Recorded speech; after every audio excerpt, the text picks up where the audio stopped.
أعوذ بالله من الشيطان الرجيم. بسم الله الرحمن الرحيم. الحمد لله رب العالمين، والصلاة والسلام على أشرف المرسلين سيدنا محمد وعلى آله وقرابته الطيبين الطاهرين وعلى صحابته الغر الميامين وعلى التابعين وتابعيهم بإحسان إلى يوم الدين. أما بعد, chers téléspectateurs, salam alaikum wa rahmatullahi ta'ala wa barakatuh. Un grand bonjour à notre communauté musulmane à l'étranger, bien sûr, qui nous suit toujours. Toujours avec le professeur Mohamed Awaz. Marhaba bik, professeur.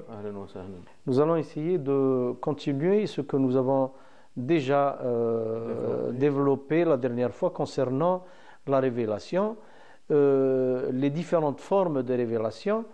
Et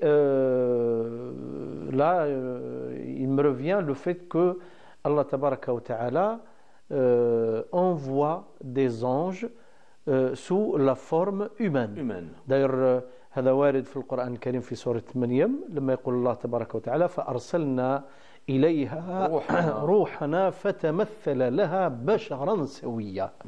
Donc, comment est-ce que cette forme de révélation s'est manifestée à travers le sirat al-Nabi sallallahu alayhi wa sallam? Bismillah ar-Rahman ar-Rahim. Alhamdulillah wa salatu wa salamu ala sayyidina Rasulillah wa ala alihi. Pour commencer, je pense que le verset qui est en rapport direct avec cette question, c'est Qawlullah tabaraka wa ta'ala wa ma kana li basharin an yukallimahu Allah, c'est-à-dire les différents modes de révélation et d'inspiration.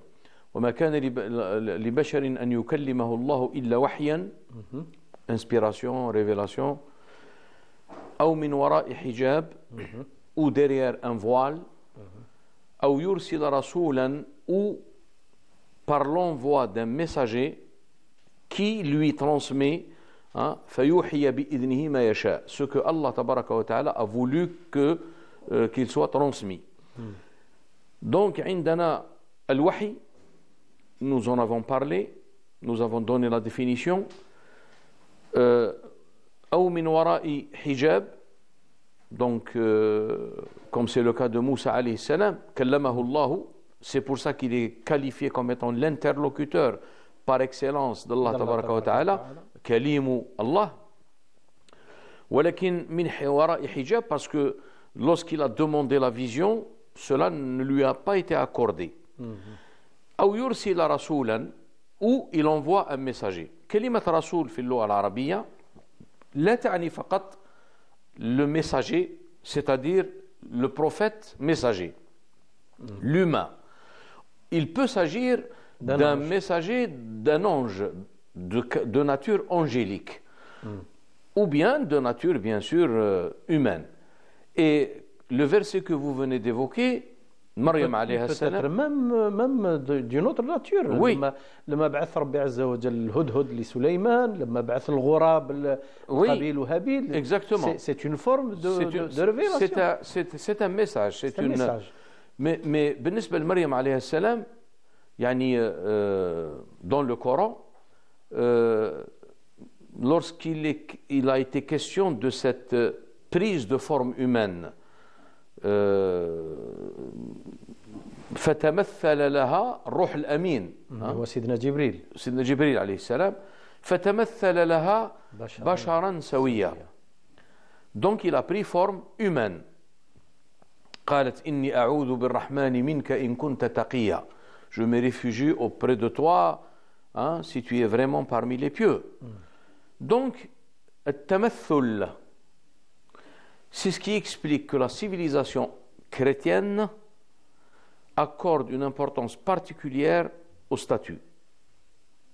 Parce que le mot timthal découle de la même racine que at-tamathul. Et c'est pour cette raison que c'est un héritage par rapport aux chrétiens. Ce qui n'est pas le cas pour nous, qui nous n'avons pas le droit d'avoir, je dirais, une statue, comme les traditions prophétiques l'interdisent. Et donc, c'est une forme, et cette forme a existé dans notre tradition D'ailleurs, l'imam al-Nawawi, dans son ouvrage de hadith al-Arba'in al-Nawawiya, les 40 hadiths d'al-Nawawi, il qualifie une tradition prophétique comme étant la tradition de la religion. C'est la tradition fondatrice de tout ce qui se rapporte à l'ensemble des domaines de la religion, qu'il s'agisse du domaine doctrinal, le domaine rituel, le domaine juridique, le domaine spirituel, tout a été englobé, et même le côté eschatologique, parce que, comme on va le voir, Jibril pose la question au prophète sallallahu alayhi wa sallam, akhbirni ani sa'a. Donc, et les signes de l'heure, tout cela qui s'inscrit selon le terme approprié dans le domaine eschatologique.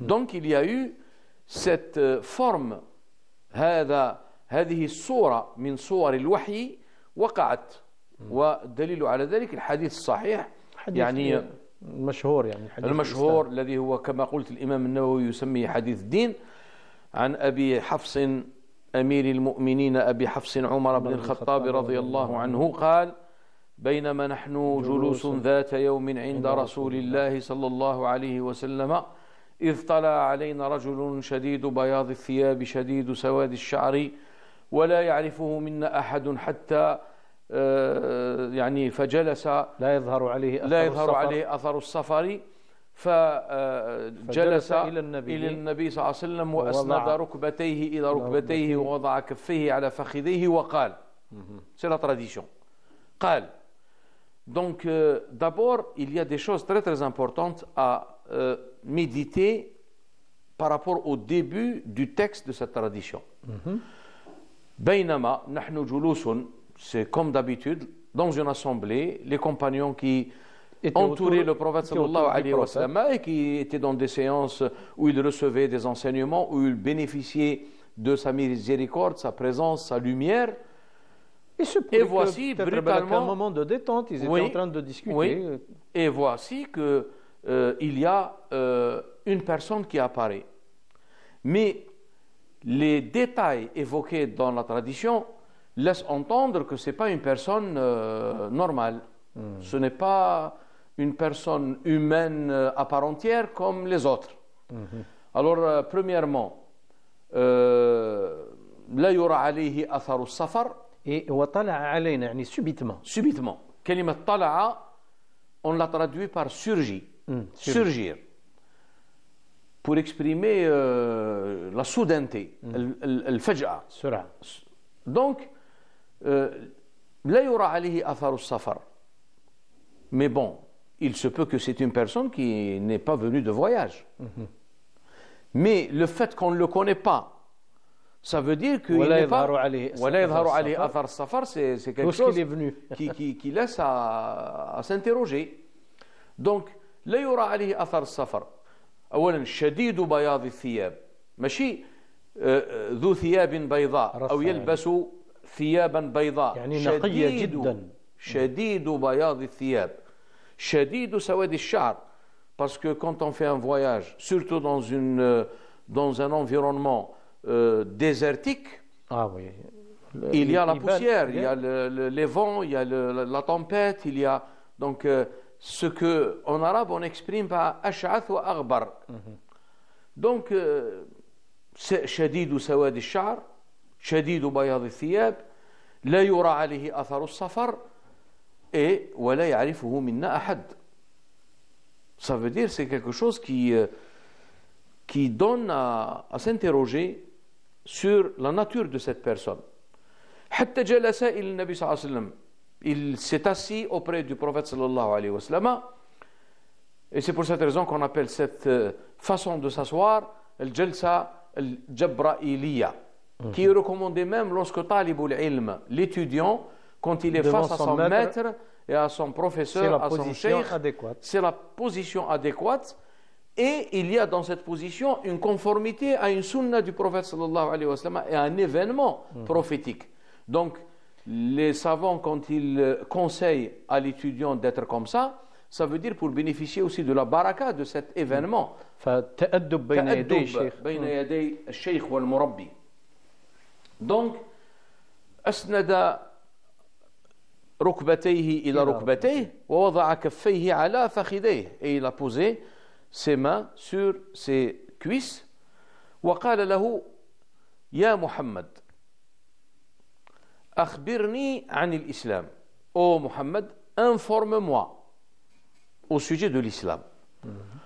Alors ici, la réponse du prophète sallallahu alayhi wa sallam a été la suivante. Al-Islamu an tashhada an la ilaha illallah wa anni Muhammadun Rasulullah. Bon.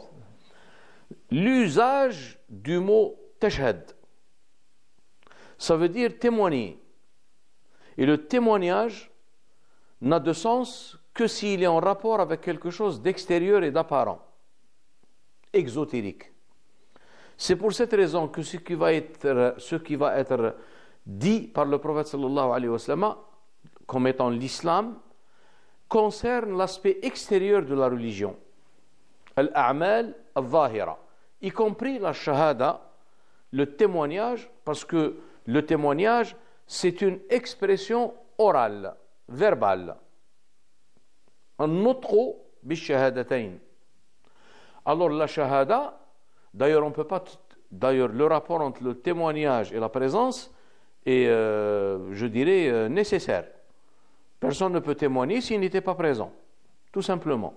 Allah tabaraka wa ta'ala, qui est l'omniscient, allamul ghuyub, al-alim, al-alim, lorsqu'il a parlé de son témoignage, il a dit وَمَا شَهِدْنَا إِلَّا بِمَا عَلِمْنَا. Donc, ça veut dire que tout ce qui va être cité, c'est le côté extérieur et le côté des pratiques. Raison pour laquelle, lorsque les Bédouins sont venus prétendre avoir la foi et avoir cru en Allah tabaraka wa ta'ala, Allah tabaraka wa ta'ala a réfuté cette prétention et leur a ordonné de dire plutôt qu'ils se sont soumis extérieurement, mais que la foi vraiment n'a pas encore pénétré dans leur cœur. قالت الأعراب آمنا قل لم تؤمنوا ولكن قولوا أسلمنا ولما بمعنى لم ولما يدخل الإيمان في قلوبكم. إذن هنا il y a l'usage, le mot clé, l'usage du mot an tashhada. Et la différence entre al-shahada et l'ilm, elle est évoquée dans une sourate parlant du prophète sallallahu alayhi wa sallam et la position des hypocrites, al-munafiqin. إذا جاءك المنافقون قالوا نشهد إنك لرسول الله. إنك لرسول الله. Nous témoignons. Allah tabaraka ta'ala قال والله ما قالش والله يشهد. والله يعلم إنك لرسوله. والله يشهد إن المنافقين لكاذبون. Ce passage d'un verbe à un autre concernant Allah tabaraka wa ta'ala et entre le témoignage, le shahada, et entre l'ilm, le savoir, ça veut dire qu'il y a un rapport pour Allah tabaraka wa ta'ala parce que son témoignage, il est fondé sur sa science absolue. علمه المطلق. Donc, استعمال النبي صلى الله عليه وسلم كلمة الشهادة للدلالة على هذا الجانب الظاهر من الدين. Ensuite, il y a quelque chose d'important, une interrogation de nouveau qui s'ajoute à la première, le fait qu'on ne le connaît pas, les vêtements blancs, il n'y a pas les signes d'un voyageur. Il a dit, tu dis vrai. Il a confirmé et il a dit sadaqta. Alors qu'on sait que celui qui cherche la science, lorsqu'il demande, c'est pour être informé et non pas pour tester. D'ailleurs, il est très, je dirais, déconseillé que quelqu'un essaye de tester un petit peu les connaissances de son maître. D'ailleurs, s'il a cette attitude par rapport à son maître ou par rapport à son professeur, c'est qu'il n'arrivera pas à des résultats satisfaisants. Parce qu'il faut qu'il y ait une relation, un rapport de respect, voire même je dirais, d'humilité pour pouvoir accéder à la connaissance et à la science. Et donc, فَعَجِبْنَا لَهُ, l'assemblée, ceux qui étaient présents, ils disent, nous nous sommes étonnés, comment se fait-il qu'il pose la question et après avoir reçu la réponse, il confirme. Ça veut dire que lui, il est pour autant informé de la chose. Donc pourquoi il vient poser les questions? Ensuite, on passe à une deuxième étape où le mot-clé, parce que ça concerne une autre dimension de la religion, قال أخبرني عن الإيمان. Informe-moi au sujet de la foi. قال الإيمان أن تؤمن et non pas أن تشهد. أن تؤمن. Et donc l'iman c'est quelque chose d'intérieur, de profond. Comme on l'a dit par rapport au verset, قالت الأعراب آمنا قل لم تؤمنوا ولكن قولوا أسلمنا ولما يدخل الإيمان, parce que l'iman محله القلب. وهنا قال الإيمان أن تؤمن بالله وملائكته, ce que consiste en ce que tu crois en Allah tabaraka wa ta'ala, son unicité bien sûr, ملائكته, ses anges, وكتبه, ses livres, ورسله, والقدر, واليوم الآخر, le jour dernier, والقدر خيره وشره من الله تعالى, et le destin en bien comme en mal, et qu'il vient d'Allah tabaraka wa ta'ala, et c'est un décret divin. قال صدقت, la même chose. Donc on s'étonne de nouveau qu'il demande, et après avoir reçu la réponse, il confirme. Ensuite il dit أخبرني عن الإحسان. Alors on est passé de l'islam côté extérieur, à l'iman côté intérieur, al-qalb, walamma yadkhul al-iman fi qulubikum. Ensuite, on est arrivé à quelque chose qui est généralement mal traduit, l'ihsan. Alors l'ihsan, on appelle ça, on traduit généralement par bienfaisance. Mais c'est une traduction qui est très restrictive. Parce que généralement, quand on parle de bienfaisance, on parle du comportement, de l'action. Alors que l'ihsan, c'est quelque chose totalement différent du comportement et de l'action extérieure. Alors, moi, je traduirais par l'excellence. يعني حالة أخبرني عن الإحسان. حالة روحية. حالة روحية.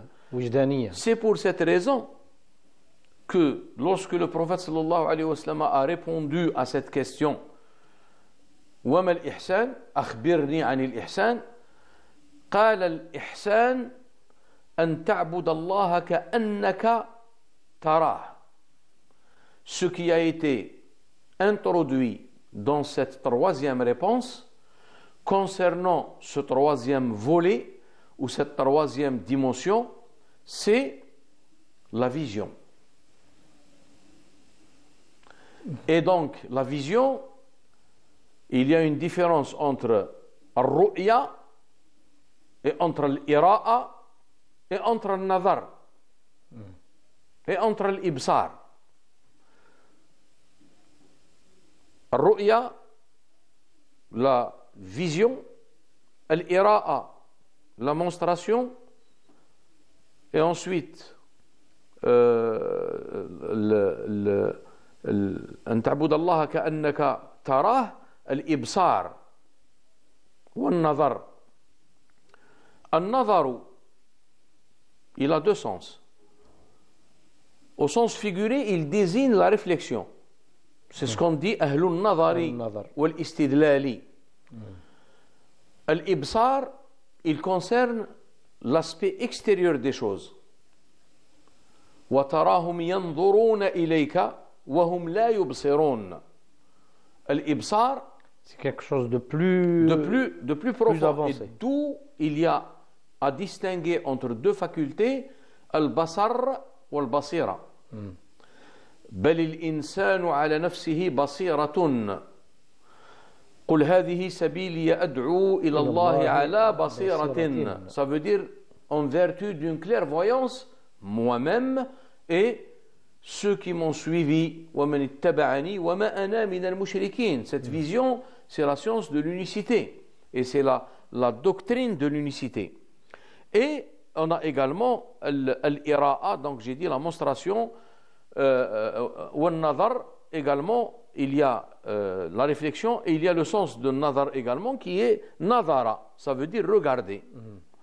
Donc ici il a introduit ru'ya, ça veut dire il y a une vision.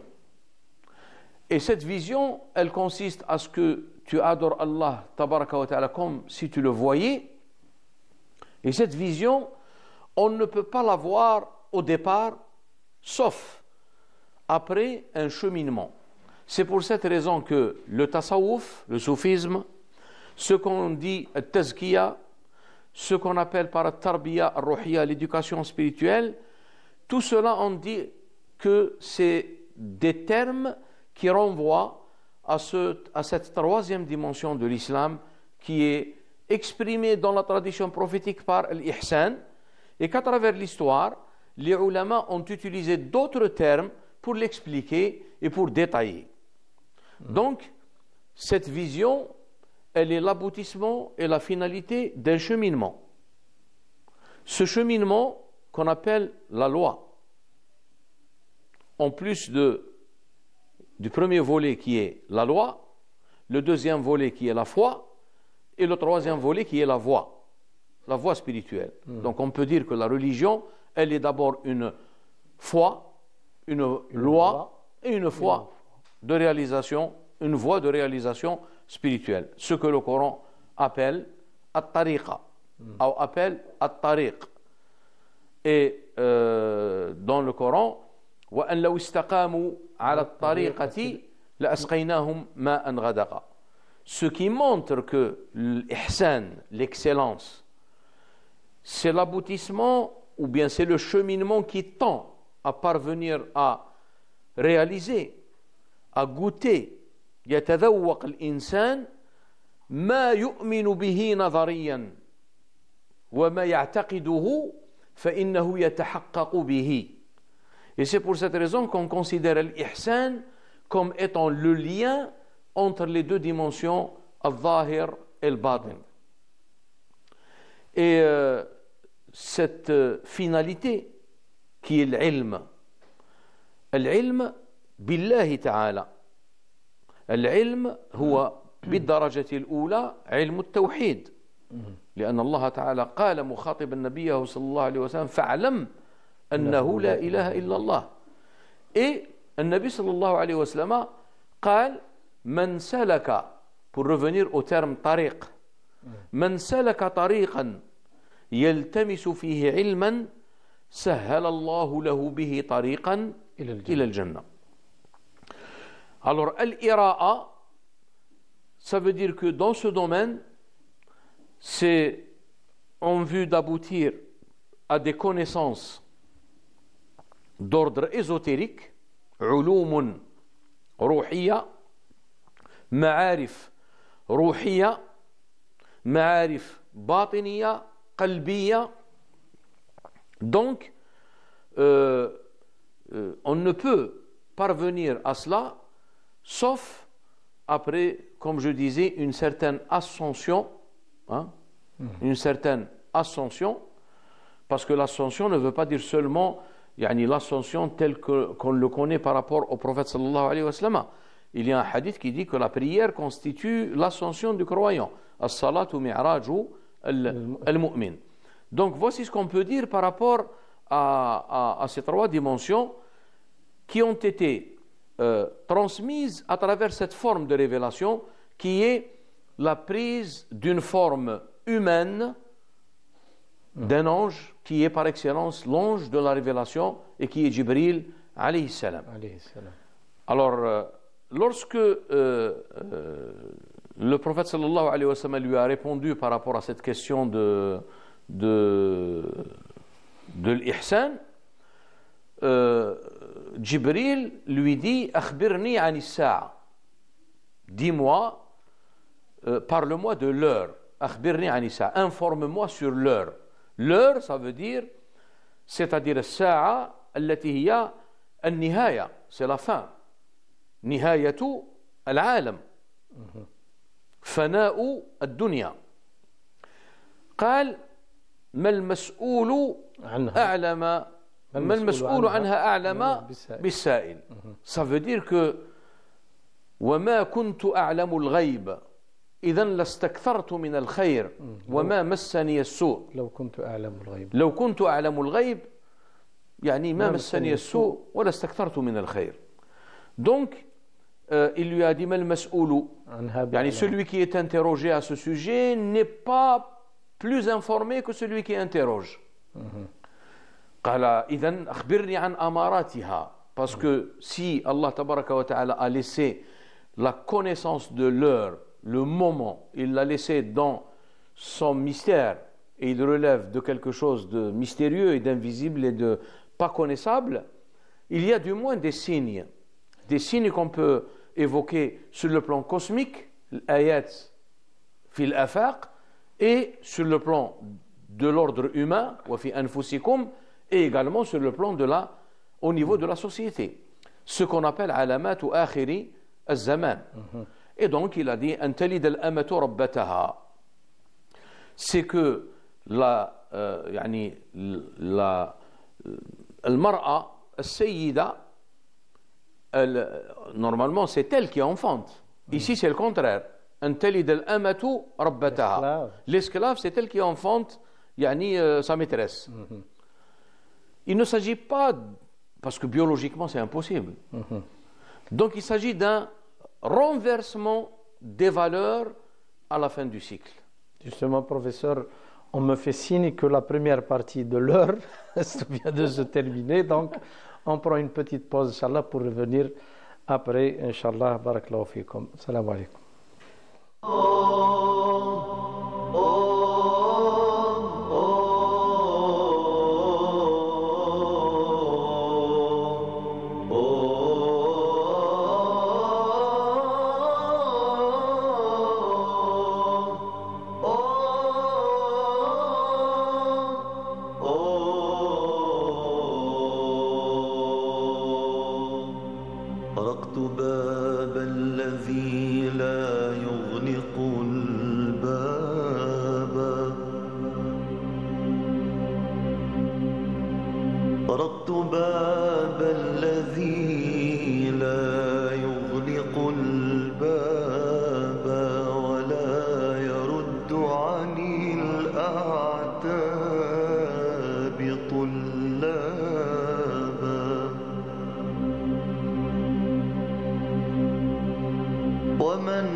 صفح الكريم عن الأخطاء ما خاب ومن يمد يدا تحنو لملتجئ إليه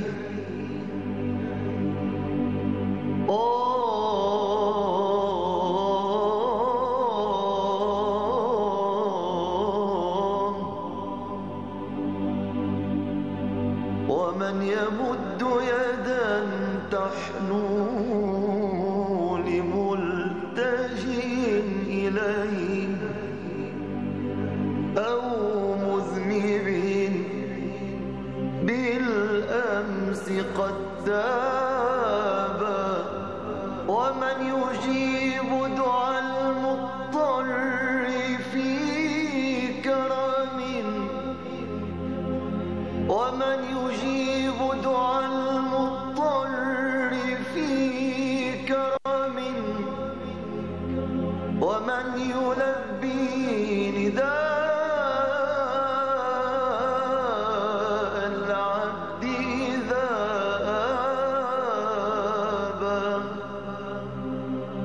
وانظر لعبد فقير جاء في ندم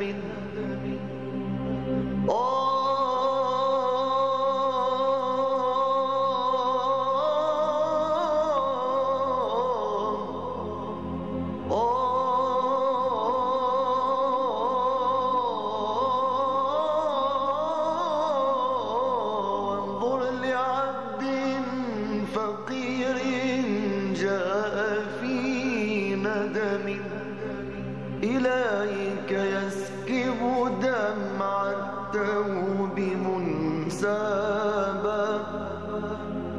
إني عبدتك يا ربي على ثقة إني عبدتك يا ربي على ثقة ما كنت يوما حليف الشك مرتاب. Salam alaikum wa rahmatullahi ta'ala wa barakatuh. Marhaba bikum, chers téléspectateurs, dans la deuxième partie de notre émission Avis religieux. Donc, on revient avec le professeur Mohamed Aouaz.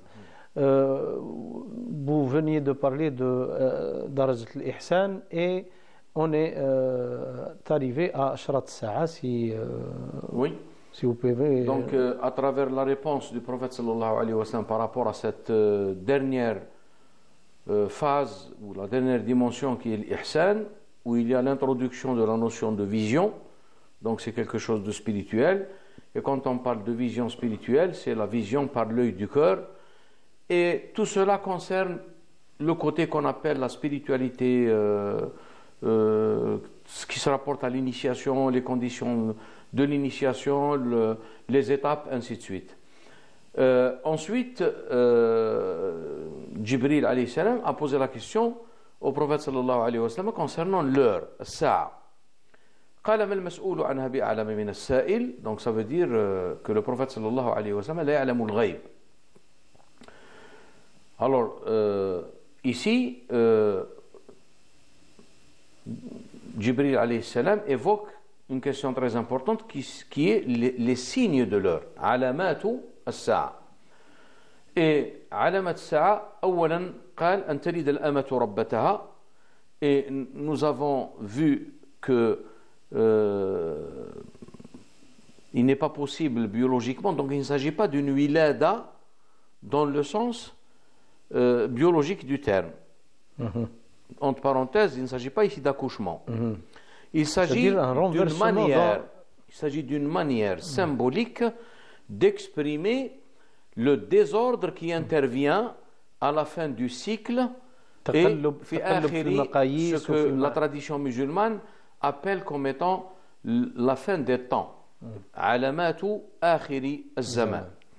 Et donc, parmi ces alamat, an talid al-amatu rabbataha, le renversement des valeurs, et le Coran fait allusion à quelque chose de très important par rapport à cette phase critique et obscure, c'est l'intervention des gens qui sont, je dirais, جعل الله على يديهم مفاتيح الشر وجعلهم مغالق للخير, qui sont pratiquement, qui ne sortent pas bien sûr du cadre des كلمات الله. اللهم إني أسألك بكلمات الله التامات التي لا يجاوزهن بر ولا فاجر. Ça veut dire même dans l'économie divine, dans la conception globale et dans cette vision, ces gens-là sont contenus dans cette et sont une manifestation comme les autres. Mafatih al-khayr, il y a mafatih al-shar. C'est la sagesse divine qui a voulu que les choses soient ainsi. Ceux qui veulent justement détruire et emmener le monde à sa dérive durant un cycle donné, donc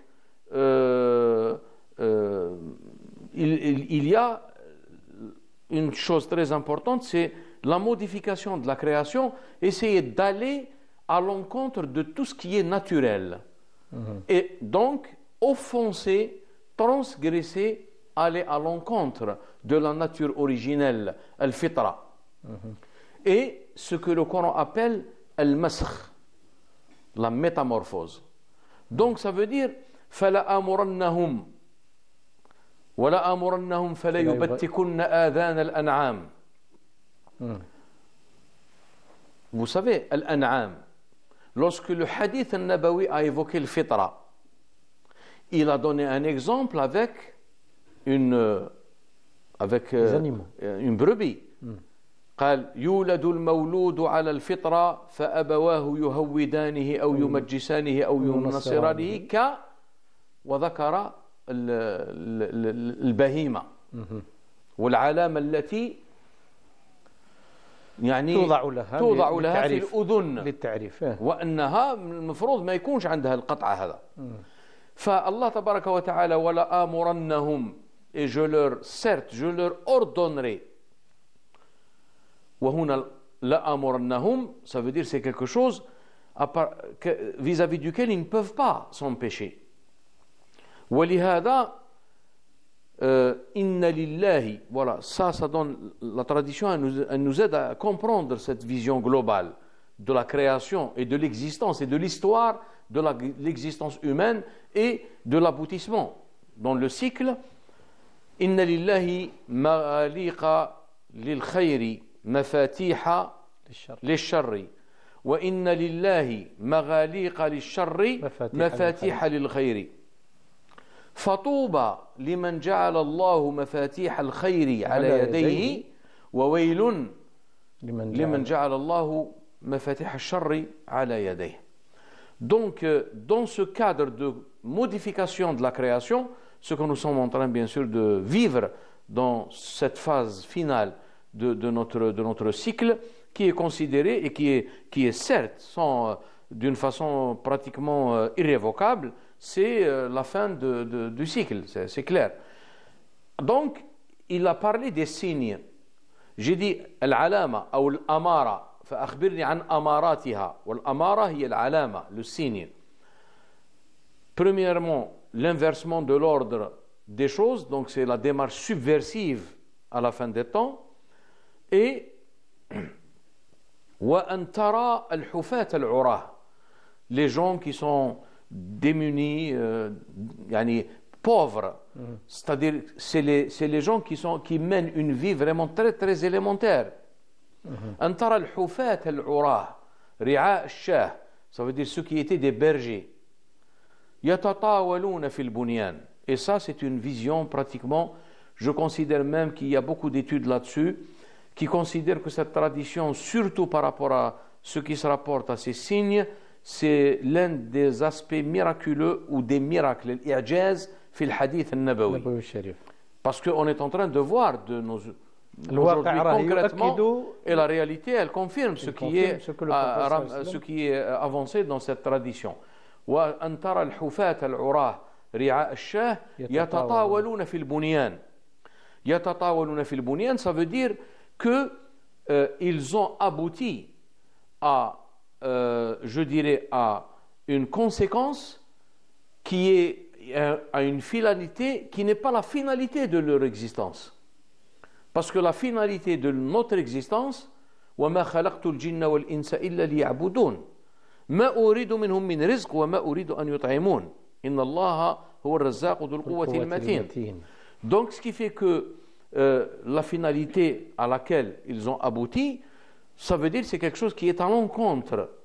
Et c'est pour cette raison que les gens qui ont vu cette vague de dégénérescence et d'attention excessive au plaisir de ce monde, lorsque les gens qui ont voulu préserver leur religion, comme le dit Ibn Khaldoun, qui le considèrent comme les causes de l'apparition du soufisme au IIe siècle, il dit فَلَمَّا كَثُرَ الْإِقْبَالُ عَلَى الدُّنْيَا وأراد من لهم شدة اعتناء بالدين أن يحفظوا دينهم. Donc ils se sont distingués et أصبحت هذه التي تسمى la troupe أو le groupe الطائفة لا تزال طائفة من أمتي, et سيد الطائفة qui est Sayyidina al-Junayd Abu al-Qasim al-Baghdadi, parce que c'est lui qui était le chef de file de cette voie qui est la voie spirituelle, at-tariqa, كما قال ابن عاشر في عقد الأشعرية وفقه مالك وطريقة الجنيد السالكي. Donc, si vous voulez cette descente, cette dégénérescence, il y a en contrepartie pour assurer un certain équilibre. لا تقوم الساعة وعلى الأرض من يقول الله الله. Donc, c'est ceux qui font une nage à contre-courant pour essayer de préserver les vérités essentielles, et c'est par la réalisation qu'ils deviennent des éléments d'équilibre dans la vision, je dirais, et dans la conception globale que avance la doctrine coranique. وهذه بروفيسور من البشارات تاع النبي صلى الله عليه وسلم انه لا تقوم الساعه وعلى الارض من يوحد الله ومن يذكر الله. Parce que justement, ce n'est pas le dhikr en tant qu'une répétition verbale. Ça veut dire c'est la réalisation. Ça veut dire ils deviennent des témoins de vérité sur terre. Et tant qu'il y a ces témoins, Allah tabaraka wa ta'ala,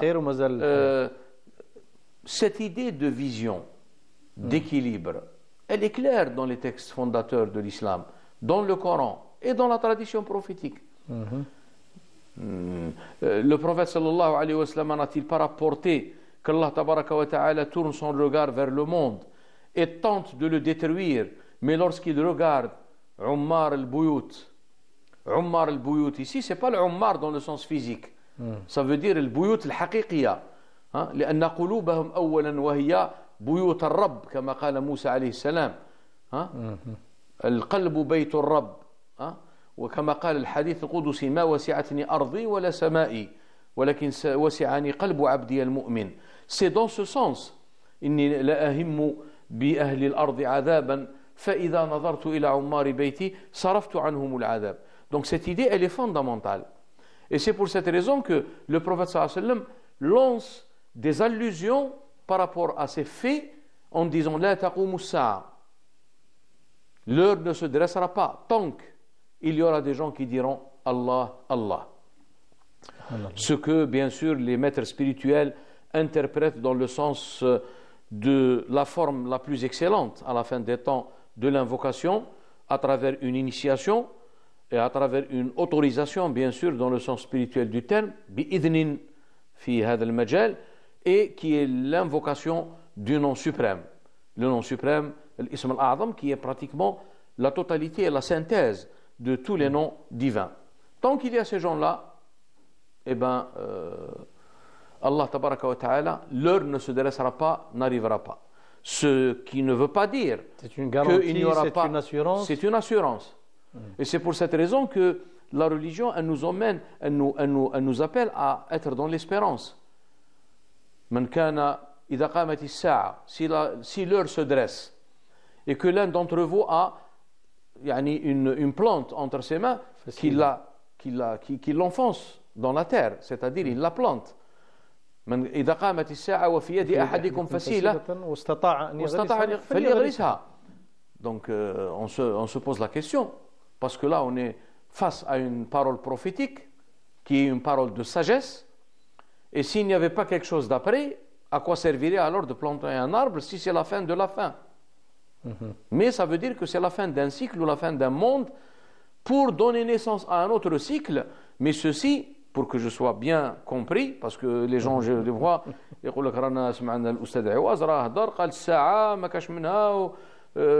c'est des gens de la règle, parce que il faut comprendre que lorsqu'il y a une expression verbale, il y a une signification bien précise qui est donnée par cette expression.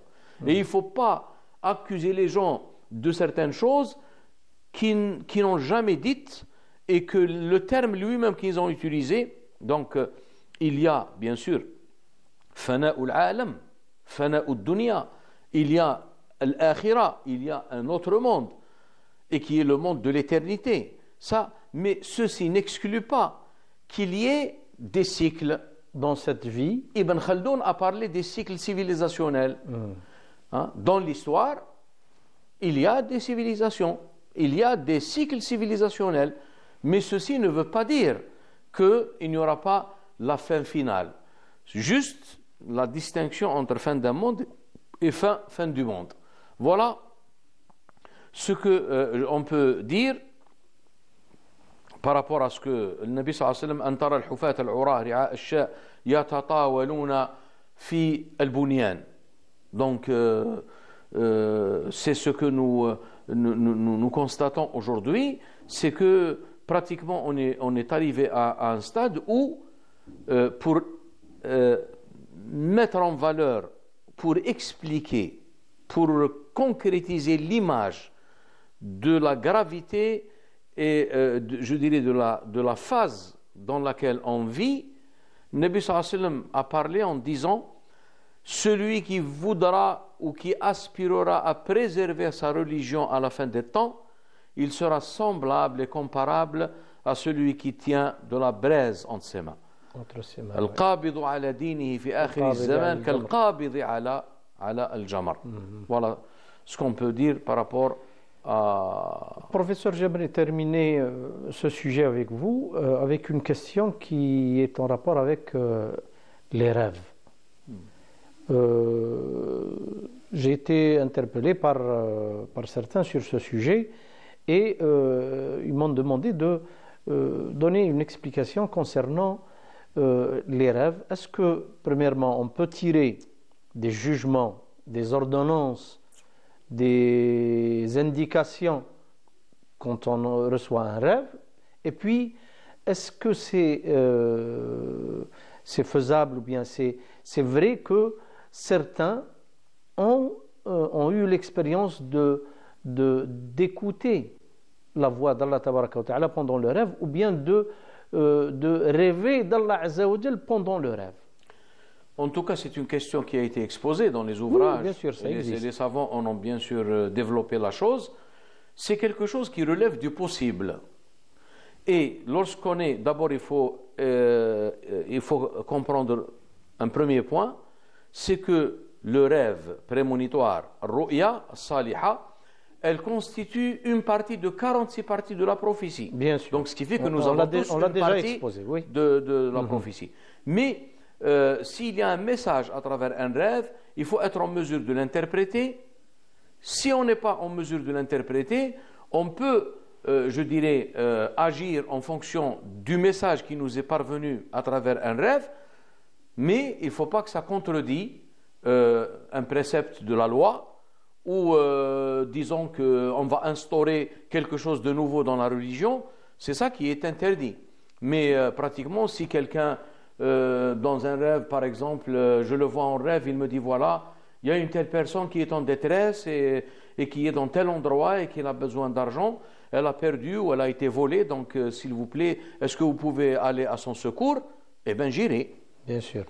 Mais ça peut être une réponse à une salat istikhara. Voilà, donc, mais je dirais que tout cela a été vraiment bien codifié, bien cerné par les savants. Mais ce qui est sûr, c'est qu'on ne peut pas établir une règle religieuse ou un jugement juridique ou ajouter une croyance aux préceptes fondamentaux auxquels nous croyons à travers des rêves.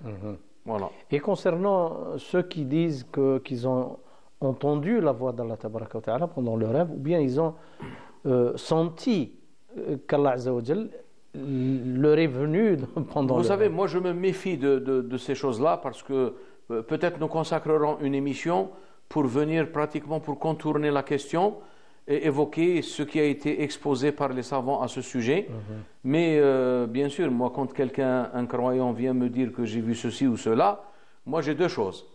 Le contenu du rêve, relève-t-il du possible ou de l'impossible? Ça, c'est la première des choses. Deuxièmement, l'intégrité de la personne qui m'a transmis le message. Si je sais pertinemment que cette personne, le Nabi sallallahu alayhi wa sallam, il est venu avec un message, le message qui a commencé par des rêves. أول ما بدأ به رسول الله صلى الله عليه وسلم الرؤيا الصالحة فكان لا يرى شيئا إلا أتاك فلق الصبح. Ça veut dire il voit la chose et il la voit dans la réalité comme il voit le jour se lever. Elle se clarifie, elle se concrétise, elle se réalise. Mais je pense qu'on ne peut pas répondre à cette question brièvement. Il faut qu'elle soit traitée dans une émission à part. Inch'Allah, tabaraka wa ta'ala, on aura l'occasion, Inch'Allah, إذا كان ربي سهل وطول في الأعمار, Inch'Allah, on aura l'occasion de traiter ce sujet d'une façon et d'une manière un peu plus étalée, un peu plus avancée. Approfondie, bien sûr. J'espère, Inch'Allah, vous revoir dimanche prochain, Inch'Allah, chers téléspectateurs. Barakallahu fikum de nous avoir suivis. On vous donne rendez-vous, Inch'Allah, dimanche prochain. Assalamu alaikum wa rahmatullahi wa barakatuh.